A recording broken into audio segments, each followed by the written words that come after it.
The athleticism of cheerleading has often been questioned, but in the world of competitive cheerleading, there is no question. These cheerleaders are athletes.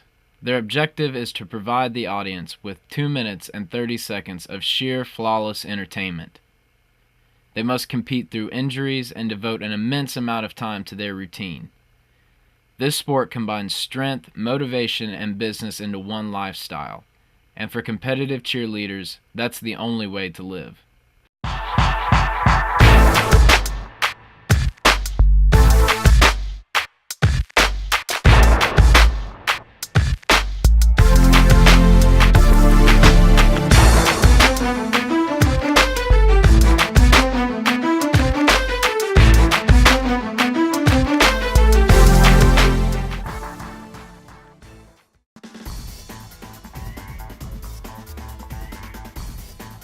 When I initially started cheering, it was competitive cheerleading. It was 15 plus years ago when I started, and we thought we were the biggest and baddest thing back then. We toss girls in flipping baskets, make them flip really high in the air, just do all these really big tricks, and it was more of a showcase. And then with each year, right when you think that cheerleading has just kind of gone as far as it can go, excuse me, you have these people who come out who are innovative and who come out with these new tricks and new skills that just kind of push the envelope even more. And with that push, you have a higher drive to succeed, a bigger drive to succeed, which, that's when you get the true competitive spirit out of the athletes. And that's always the best when you see those kids who come in and who realize that it is competitive cheerleading. It's not sideline cheerleading. It's not recreational cheerleading. It's competitive cheerleading. When I started cheerleading, it was kind of just a really local thing. Like, you kind of knew your teammates, and you knew the gyms around you. And now it's turned into multi-million-dollar business. There's companies out there who are just targeting competitive cheerleaders, and the competitions have turned into small local things to huge national competitions. And it really is its own separate business now. It really is the business side of it is more a big part of it, making money and owning gyms, and it's a lot bigger than when I started out. When I started, I was really little. So I didn't really know much about it, but it was really small. You just had youth, junior, and senior, and then you just had beginner, intermediate, and advanced. There were no levels. There wasn't levels 1 through 5. There wasn't really many co-ed teams and stuff like that. It was real small, and it's completely changed so much. And I think as you get older and as you're more experienced in it, it becomes a bigger deal. But when you were younger, there was a lot smaller teams. They're cheerleading, competitive cheerleading wasn't that big of a deal when I was younger. But as I've gotten older and as the sport has expanded, I definitely think it's become more of a bigger deal. And there's obviously more tricks people do, and more tumbling and stunts. And as things progress, you can definitely tell the changes that happen with that. Definitely. Changes all over the place. One, the equipment is so much more high-tech to help us get better skills. We used to be on a foam mat, and now we're on a spring floor mat like you see gymnasts compete on and stuff like that. And also just the level of competition, the amount that the girls put in to get better. Used to, you could have a very low skill and you were considered amazing, and now you have to have these incredible skills to be considered amazing. And you see a lot more gymnastic-style tumbling in routines now to be competitive, and you didn't see that before.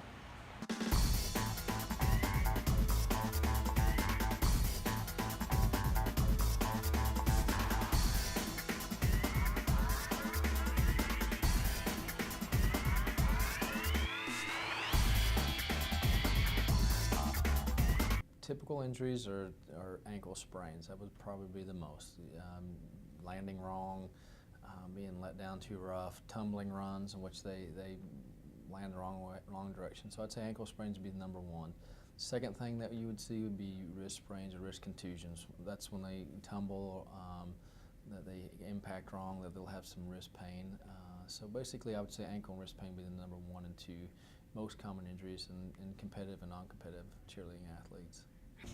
While I've been in cheerleading, I have seen a lot of injuries. I guess my first serious injury that I witnessed was probably my freshman or sophomore year, and I was in the back of a routine, and a girl came tumbling towards me right in front of me, and she fell and broke her neck. That was probably the most serious injury that I've seen. Personally, injury-wise, it's been nothing too serious. I have got like a really serious concussion from being a back splat because I'm super tall, but but that's pretty much it. Yeah, nothing like too serious, but like personally, but I've seen, you know, some serious stuff. Of course, you know, you have your common sprained ankles, sprained wrists. I've broken just about every finger.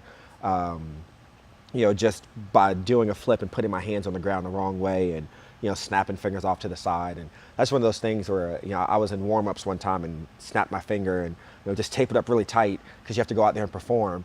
So just taped it tight and, you know, went through and made sure I could do the routine.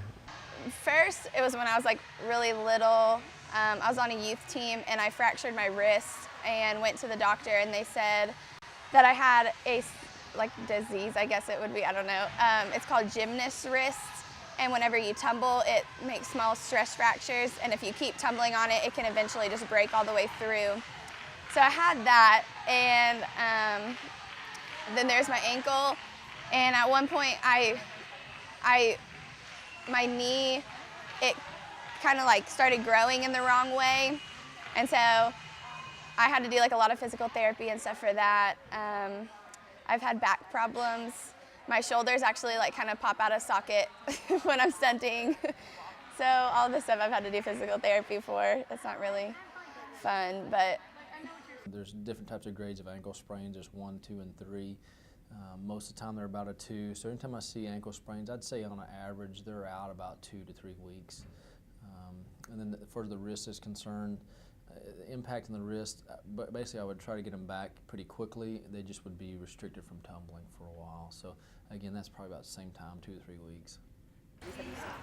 We see a lot of injuries every day. A lot of times just like bloody noses, broken fingers, stuff like that. The more major injuries are people blowing out their knees and broken noses. So I've seen most recently, I had a girl bouncing on the trampoline, and we always tell the kids one at a time on the trampoline. 2 girls, you know, buddy up in the side. We're going to double bounce each other. You know, if you're bouncing on the trampoline, if you hit it, it springs the other side. So if someone else is on there, it springs them up really high. Well, they distract me, throw something in the pit. You know, just being teenage girls, I guess they thought it would be fun.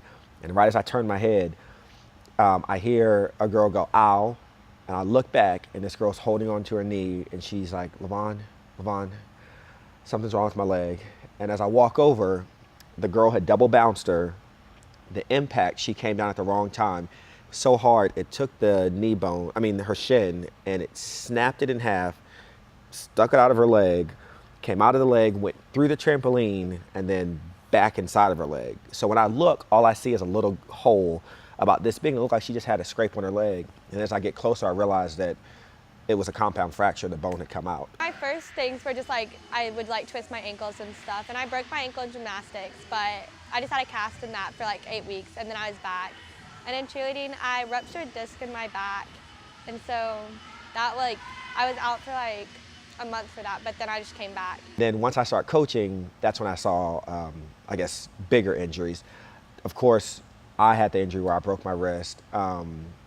Actually, here on the floor where I'm actually sitting, I had a girl break her neck, which is definitely the biggest and most catastrophic injury that I've seen.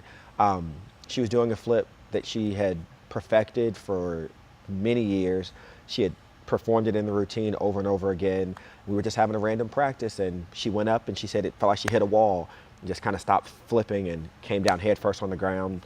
She jumped up, grabbed her neck, and then just slumped over. She had a halo fracture in her neck, I think with the 3rd vertebrae.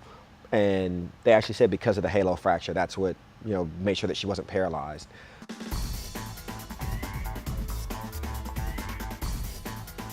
It's really fun because it's totally a production.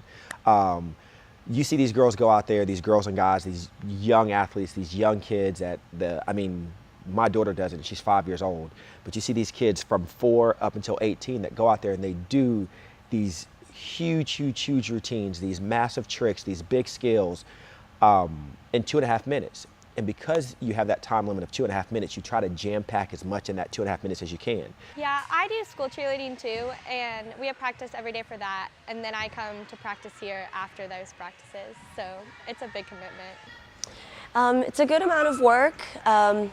You learn your routine a couple of months in advance before going out there to compete, and they work a good amount of hours throughout the week, just constantly working on their skills. We make sure that counts are on, kids are hitting their marks, formations are straight, lines are straight, and on top of all that, making sure that they're performing in the face as well, that they never forget that this is still a show. It's got to be theatrical.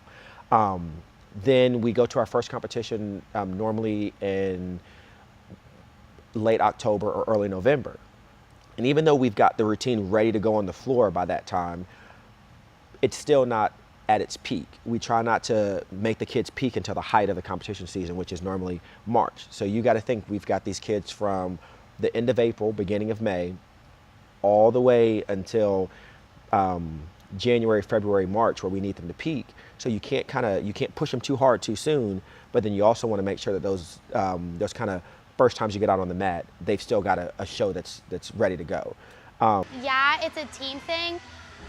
Because your team needs you. You can't just be like, yeah, I'm hurt, but when you think about it, so many other girls are like so hurt, and it kind of looks like when you're hurt and you just sit out, it kind of almost seems like you're being selfish, like when you think about it, because like right now, so many girls on our team are hurt and they still like push through, and like we have girls cry at practice because like it hurts so bad and they still push through, so you just really like other people will motivate you, but at the same time, it's just like you feel, it's like you fit in, like. It's not like the fact you're like, oh, I'm a cheerleader. It's the fact that like you go out there and you know like people are screaming for you and you know that other people depend on you, and it's just like really self-motivation. It's just like I can, like I'm doing something for other people, and it's just like a really good feeling, I guess.